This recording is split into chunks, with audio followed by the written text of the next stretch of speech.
Estamos con Antonio Bentué, teólogo, y el origen de poder conversar con él, el objetivo de esto es que nos hable de un nuevo libro que se va a presentar ahora en mayo, y se llama Jesucristo en el pluralismo religioso, un único Salvador universal. Antonio, muy buenos días. Hola.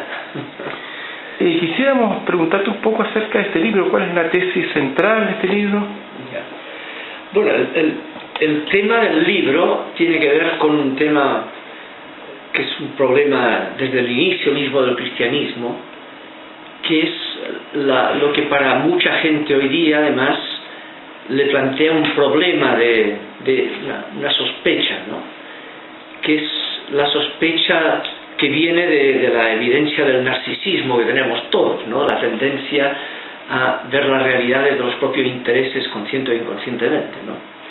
Y a nivel religioso, claro, la afirmación, algunos dirán la pretensión cristiana de que la mediación para acceder a lo divino, a Dios, es el concreto Jesús de Nazaret, ese personaje, y sobre todo, el segundo aspecto, y hoy día se nos ha agudizado el problema, de que la mediación que nos conecta con ese Jesús histórico de Nazaret para acceder a Dios es una iglesia que es la sucesión y una determinada iglesia, digamos, eso agudiza el problema todavía. No será una pretensión demasiado narcisista, ¿ya? Y por tanto la sospecha no será que se hace a Dios funcional a intereses egocéntricos. Ese es el problema que hay en el fondo, que da el interés al tema, Ese es el tema. Ahora, entonces, claro, la afirmación cristiana, y desde el origen del cristianismo, es que realmente Dios, que es uno, el único absoluto, el acceso para que los seres humanos puedan acceder a esa única realidad de Dios es también un acceso histórico, porque los seres humanos son históricos, ¿no? Y por tanto pudo ser otro, pero tenía que ser uno. Para ser historia es un determinado espacio-tiempo. Ahora, ¿por qué este y no otro? ¿Por qué ese espacio-tiempo y no otro? Bueno, si hubiera sido otro diríamos, ¿por qué aquel otro y no este también, no? El problema, por tanto, ahí hay un tema que tiene muchos matices, digamos. Un matiz es poder reflexionar de que es razonable postular que de haber una posibilidad de acceso a lo único que Dios es, a lo único absoluto, a lo eterno, pueda, por parte del ser humano que es histórico, tener acceso en un determinado espacio-tiempo. Para que sea histórico tiene que ser uno, ¿ya? Un espacio y un tiempo. Lo otro es un concepto mítico, no histórico, ¿no? Y ahí hay un tema que hay que reflexionar. Pero claro, el tema es cómo afirmar que puede ser razonable que sea un determinado espacio-tiempo, un determinado personaje histórico, sin que eso sea sospechoso de narcisismo. ¿Ya? Sí, ese es el punto de reflexión. Eso es lo que pretende el libro este, ¿no? ¿Cómo puede ser razonable postular que el acceso a Dios es por Jesús Cristo sin que eso, superando en la forma de comprenderlo la sospecha razonable de riesgo de narcisismo, en la cual se ha caído muchas veces por lo demás, sobre todo en la forma eclesiástica de hacerlo, eclesial, es decir, el famoso fuera de la iglesia no hay salvación, es decir, fuera de la iglesia que es la nuestra no hay salvación, todos los demás o entran a lo nuestro o quedan fuera. Ese tema, que es un riesgo en que han caído no solo el catolicismo, también otras iglesias, ¿no? Es un tema que marca la pregunta, ¿no será eso muy sospechoso de narcisismo? Si a eso le añades una sospecha más fea todavía, ¿no? Que es la de Marx, de que la religión dominante es la religión de la clase dominante, la cosa se agudiza más aún en forma de sospecha. Y eso a veces en algunos países da la impresión que fuese así.